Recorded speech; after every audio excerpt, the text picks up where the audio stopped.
What is cool? As defined by Webster, cool is a noun meaning calmness and composure. Cool has been a theme we have been covering throughout class. We've been exploring all the meanings of what cool is and all the different ways that cool has been interpreted throughout different works. I believe cool is someone or something that, without trying, can liberate others to be themselves and draw others to it positively. Cool can be defined as impressive, fashionably attractive, stylish, chic, or sophisticated. Cool is a standard for people to live up to. But what is cool to others? Standing out and being a trendsetter while making a name and image for yourself is something that other people find cool. Some people look at athletes as cool, whether it's high school, college, or professional. Their athletic ability endears them to other people. Some people find superheroes cool. They look up to their brave and heroic qualities and hopefully can be like them one day. But for some people, being cool is just being you, having your own style, your own clothes, your own attitude, and your own outlooks on life can make you cool to some people. In the cool school, we read many short stories about people at bars and partying objectifying the idea of being cool. One example is a soiree in Hollywood, where Henry Miller talks about a party in Hollywood where all the people were dressed to the nines except for him.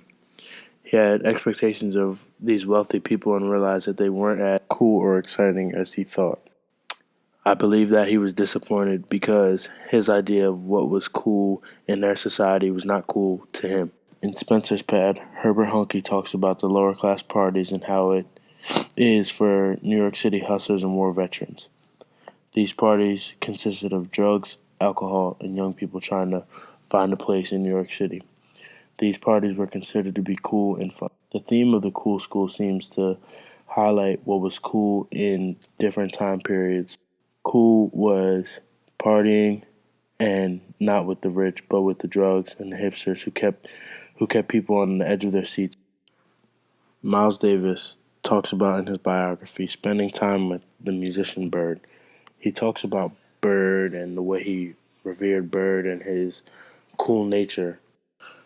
One quote that stuck out to me was when Davis was describing Bird. He said, but he was cool with that hipness he could have about him, even when he was drunk or fucked up. I think that shows the importance of someone's perception of another person. Even though Miles Davis was not into drugs or alcohol, he looked up to Bird for his mannerisms and behaviors. In Amiri Baraka Screamers, he paints a vivid picture of a young, vibrant nightlife at a club in New York. He talks about how the club is segregated and all the people in there are black and white, and how the people in there look at each other with animosity. There are some very cool and vibrant scenes within the club. After the club scene, the people in the club wind up spilling out into the street and rioting. I think this story was included in the Cool School because it shows that even though one or two people might not do something that is in their character, if they look up to someone enough, they will follow their mannerisms and actions no matter what the circumstance. Today, cool is what the media portrays as fashionable and acceptable, or as what they decide is in style. The media portrays the coolest new gears, gadgets, and etc. Some brands that they portray as cool are Apple for their technology and innovation and their unique style.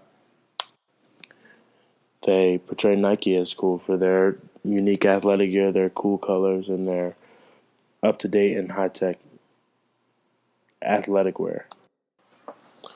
And for the preppy brands like Polo for men and Urban Outfitters for women, those brands are portrayed because of their uniqueness and attention to detail and style. But at the same time, none of these brands are cheap. So in a way, you could say that being cool is going to cost.